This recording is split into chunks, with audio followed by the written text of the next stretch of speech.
I needed this double XP weekend. Right now they got double XP going for the rank, weapons, and battle pass XP. This will be going until Monday, but yeah, I'm only 71% through my battle pass. There's still 25 days remaining, so obviously, you know, I would have been able to finish it regardless, but if I'm going to be honest, as of lately, I kind of just save all my grinding for the double XP weekends, and unfortunately, I missed the last one because they already had like a double battle pass XP weekend thing going, but I missed that one, so I'm diving in on this one, going hardcore. I've literally gotten through like 21 tiers in the last like 2 days, so I'm doing pretty good. Also, for those that watched last night's video, I said I was going to go ahead and get Interstellar and the SOA Subverter, which I did. Also got it done on the Ram 9, as well as the BP. Actually, no, we finished the BP-15 in yesterday's video, but I did end up completing all the other ones that I said I was going to do, except for the Soul Render. Still working on that one. Here's Interstellar and the SOA Subverter. It looks absolutely amazing, of course. And I know the Ram 9 is kind of old news at this point, but, you know, here's Interstellar on this thing as well. Like I said, next, I do need to work on the Soul Render here, but I'm not going to try to get it done on Rust. Right now, the challenge that I'm trying to do is the one where I need to get 10 kills on enemies that, like, where I'm out of their line of sight. In some ways, it might be easier to get this done on Rust, but then again, I think I'd rather just wait for Shipmist. That's another thing. I'm so glad that they switched out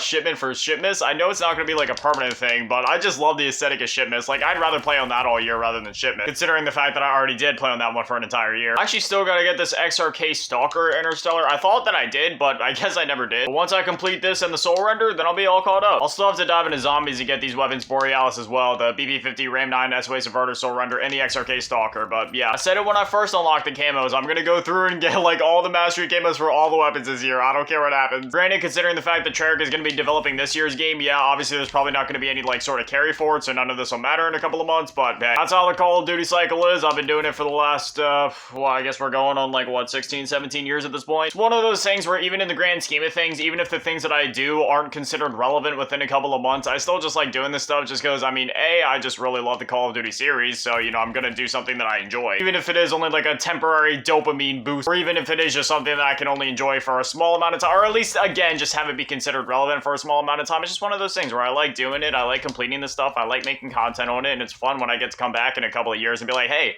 I did all this stuff, and then I get to enjoy the content that I worked so hard for years down the line. One thing we all gotta give Call of Duty props for is the fact that they literally keep their servers on for such a long time. Like, you can go back and play the original Call of Duty from 2003 to this day. It's pretty funny knowing that most of the people playing Call of Duty nowadays aren't even, like, as old as Call of Duty itself. Like, Call of Duty has been around longer than a lot of the player base. Unfortunately, I'm not one of those people, and I have been around for longer than Call of Duty has, and, man, I'm just lucky that Asians don't age. Asians are, like, one of the few races, I don't know if it's, like, a genetics thing or just something with, like, Asians in general, they just don't age until they do. Like, once they start aging, then you can tell, but until then, like, they just kind of forever look young. I don't know, man, I just feel like if I had any different genetics, just with how much SPFM stresses me out, dude, I'd probably have wrinkles all over at this point. It's probably got something to do with the soy sauce. A sauce that delicious and that magical must have some sort of other, like, health ramifications. I mean, there has to be some reason that, like, every Asian eats it, right? I'm not even trying to throw jabs or anything like that, because, I mean, one, I'm half Asian, and I genuinely do respect and love the culture. But two, when it comes to, like, you know,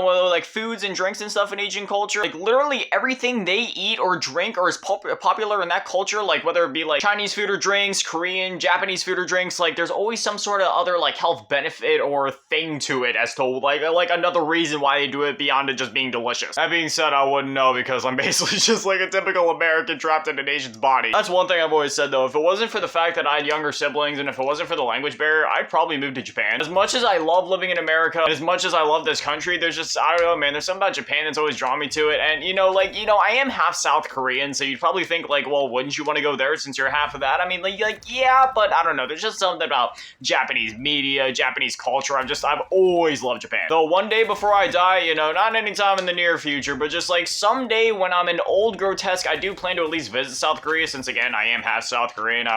You know, it'd just be cool to, like, see my culture, see where I'm from. Because I was born in the States, I've never left the States. I can't speak any Korean. I can speak some Japanese, I can speak some Spanish, but I can't speak Korean. I remember for the longest time, my mom used to take me to this thing, and then once my siblings were born, you know, obviously she brought them along too, and we'd always go to this thing. It was called, like, the Korean Connection Dinner. Unfortunately, I'm pretty sure they don't do it anymore, but it was so cool. You get to go there, you know, they always have, like, a bunch of Korean food, and then they put on, like, a show or whatever, whether it would be, like, music. And there would always be people dressed up in just, like, you know, like, Korean clothing and stuff. There'd be stuff all about the culture there. It was always really cool. Currently, I live in Florida, so, you know, I don't even live amongst humans right now. I just live amongst Floridians and those aren't human. I mean, hey, I don't got a lot of room to talk. I live here too. I'm just saying, GTA 6 takes place in like a fictional version of Florida, and there's a reason that everybody in that game looks absolutely insane. Straight up, this XRK might actually be one of my new favorite snipers in this game. It's actually like super clean, and granted, I have a stock on this thing like that dramatically decreases my ADS speed, but otherwise, it's actually pretty good. I'm just waiting till I level it up till I start messing with attachments, because if I start messing with the guns, it's just gonna be a waste of time. I'm just using the variant as it was in the Season 1 Battle Pass, and yeah, I mean, it's pretty cool. I really like the tracers on it too, how they kind of just like explode into a pile of roses. So I gotta say, the new tracers in the Season 2 Battle Pass are pretty sick too, where it just like literally melts you into a pile of gold and purple ooze. I never bought the Black Cell Battle Passes though. The only reason I got the Season 1 one was because I always pre-ordered the Vault Edition of Call of Duty every year. Otherwise, I don't really go all out on like spending money on like bundles and other stuff like that. The only bundle I got in MW3 was the one. It gave you like a skin for Doc, and it also gave you, the main reason that I got it was because there was a blueprint for, well, there was two reasons that I got it. First off, the tracers were like 8-bit arcade themed, and also for the Rival 9 blueprint, whenever you inspected it, there was a thing that said like, you know, it had like the Call of Duty Advanced Warfare like startup screen, and then there was also like a thing for Call of Duty Ghosts on it, so I was like, yeah, I had to get that. But again, I didn't even pay for that one. I just had like a ton of COD points because after I pre-ordered the Vault Edition, it gave me the Black Cell Battle Pass for Season 1, and every time you buy a Black Cell Battle Pass, they absolutely spoil you in COD points. Like, I had way more than I would ever need. Defeat, yeah, I definitely didn't help. Even though I don't have too many attachments, I at least gotta take that stock off, because it's literally knocking down my ADS speed to a point where this thing, it's actually kind of hard to quick scope with. Like, it's hard to quick scope if you can't, you know, quick scope. Slowly making my way up the Battle Pass. Yeah,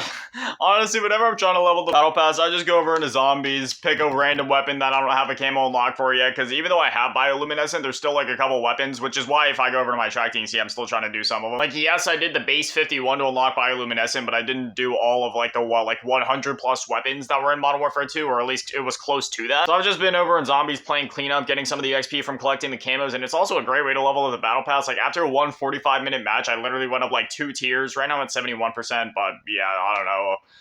Just keep making my way up. Just gonna keep listening to podcasts, grinding out zombies, and hopefully by the end, I'm hoping to be at least tier 90, hopefully more by the end of the weekend. It's really hard to judge how fast you can go through the tiers. You know, I don't even understand fully how the Battle Pass XP works. I'm pretty sure it's literally just time gated. Anyways, yeah, I guess I'm just gonna go grind this stuff out. I'm also going to try to get the S-Way Subverter, Soul Render, Ram 9, and BP-50 all Borealis by tomorrow's video. Maybe even going to get the XRK Stalker Borealis and Interstellar as well, but we'll see about that. But anyway, as always, a massive shout out, thank you to all the Patreons and channel members, thank you to all in the low ball tier, and big shout out, thank you to all in the mid ball tier, Melalasi King, Bitan, Manny, the biggest shout out, thank you to all in the GCR Run Events, some of the cheese code. Thank you guys so much, you guys are literal legends. I love you. Thank you guys for watching. Have an amazing day. Stay beautiful. I love you all.